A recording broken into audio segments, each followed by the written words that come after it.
ये ट्रेलर है। पूरी फिल्म 11 सितंबर 2024 को दिल्ली के जंतर मंतर पे दिखाएंगे। 11 सितंबर को आर पार की लड़ाई होगी और वहाँ देखेंगे कि सुप्रीम कोर्ट नरेंद्र मोदी में कितनी ताकत है। पटना में भारत बंद आज करा रहे हैं आप लोग भीम आर्मी वाले। मांझी जी का पुतला काहे दहन किया और मोदी जी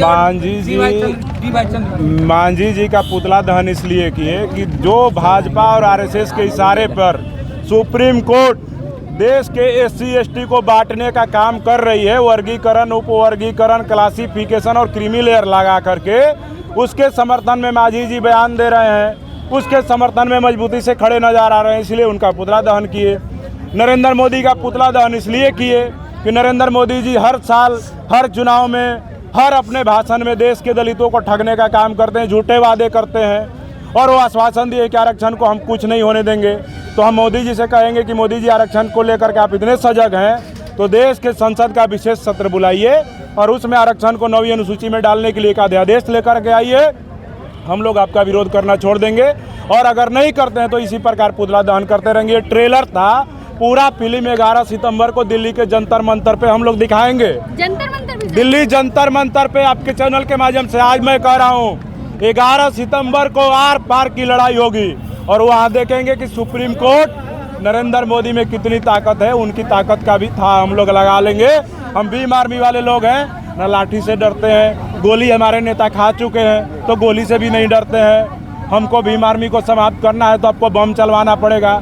तो ये बात जान लीजिए, जब तक भीम आर्मी वाले लोग रहेंगे, भीम आर्मी के लोगों के रहते इस देश के SC ST OBC Bahujan Samaj का कोई भी हक और अधिकार के साथ छेड़छाड़ करने का प्रयास किया जाएगा तो उसमें हम लोग मजबूती से लड़ाई लड़ेंगे और इसी प्रकार केंद्र और सुप्रीम कोर्ट को झुकाने का काम करते रहेंगे। पर ऐसा नहीं लग रहा है दो भाग में एससी एसटी समाज जो है बट चुका है। वही भाजपा और आरएसएस के इशारे पे ये सुप्रीम कोर्ट एससी एसटी समाज को बांटने का काम कर रही है, हमारे आरक्षण को समाप्त करने का कोशिश कर रही है। इसको हम लोग कभी भी सफल नहीं होने देंगे।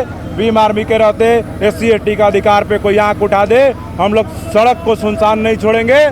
सदन में तुम जो फैसला बना दो, कोर्ट में जो फैसला सुना दो, लेकिन हम लोग उसके खिलाफ सड़क को हम लोग सुनसान नहीं छोड़ेंगे। लाखों करोड़ों लोग, इस देश के 35 करोड़ दलित आदिवासी लोग सड़कों पे खड़े नजर आएंगे और अपने अधिकार छीन करके लेंगे। क्या कहिएगा दलितों पे बिहार पुलिस? ये नीतीश कुमार जी जो है बिहार के मुख्यमंत्री, ये सीधे तौर पे आरएसएस और भाजपा के इशारे पे काम कर रहे हैं। ये दलित हितैषी नहीं है, आदिवासियों के हितैषी नहीं है। इसलिए इन्होंने बिहार के पटना में और तमाम जिलों में, जैसी फोन आ रहा है लगातार कि वहाँ लाठीचार्ज हुआ, गिरफ्तार कर लिया गया, सीधे तौर पे दिखाता है कि नीतीश कुमार भाजपा और आरएसएस के इशारे पे कठपुतली मुख्यमंत्री बन करके बिहार में कार्य कर रहे हैं और दलितों का, आदिवासियों का अधिकारों का हनन कर रहे हैं। एक भी दलित नेता नहीं है आप लोग के समर्थन। क्या बात, देखिए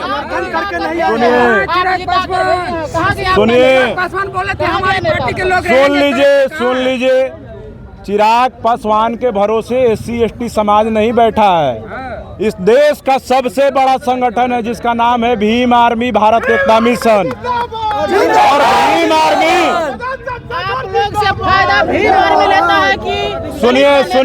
सुनिए बता रहे हैं, भीम आर्मी संगठन इतना मजबूत है कि हमको किसी के बैसाखी का सहारा नहीं लेना पड़ता है। हमारे नेता चंद्रशेखर आजाद इस देश में ना एनडीए गठबंधन में थे, न इंडिया गठबंधन में थे, न राहुल का चापलूसी किए, न मोदी का चापलूसी किए। तो जो लोग चापलूसी किए वो समझे, हमारे नेता अपने दम पे समाज का चापलूसी किया और समाज ने उसको देश का अकेला नेता चुन करके सांसद 1.5 लाख वोटों से जिता करके नेता को आप जिता कर भेजे हैं। नेता आपके साथ क्यों नहीं है? चंद्रशेखर आजाद सड़कों पे थे और उन्होंने आह्वान किया, उनके आह्वान पे इस देश के करोड़ों दलित आदिवासी समाज के लोग आज सड़कों पे थे। पूरे देश ही नहीं, पूरे प्रदेश, सारे जगह जहां भी रेल चक्का जाम किया गया, सड़कें जाम किया गया, सारा भीम आर्मी के नेतृत्व में जो प्रदर्शन हुआ, ये बहुजन समाज, चिराग पासवान, जीतन राम मांझी और रामदास अठावले के भरोसे नहीं है। ये समाज बहुजन समाज अपने दम पर अपनी लड़ाई जीत सकता है। 2 अप्रैल 2018 देखे होंगे, कोई नेता समर्थन में नहीं था, जब लेकिन वोट लेने आता तब दलित नेता को भगाते क्यों नहीं? क्यों उसको क्या वोट बात देते कर रहे हैं? अभी देखिए जीतन राम मांझी का पुतला दहन किए हैं, आ जाए चुनाव में। अभी इमामगंज में चुनाव है, लड़ा दे बहू को। आप लोग खुद उसके समर्थन में वोट क्या बात करते हैं? कौन बीमार भी वाला किसके समर्थन में है? फालतू बात कर रहे हैं आप। एकदम नहीं, एकदम दलित नहीं, भाजपा के साथ जो रहेगा उसका सपोर्ट नहीं करेंगे। ललन पासवान आए थे अभी। ललन पासवान जी हो सकता है कि उनको जमीर जिंदा हो गया होगा और वो डर करके कि कहीं यही दलित समाज जब वोट मांगने जाए तो हमको दुत्कार करके नहीं भगाए, इसलिए ललन पासवान जी सड़कों पे नजर आए होंगे।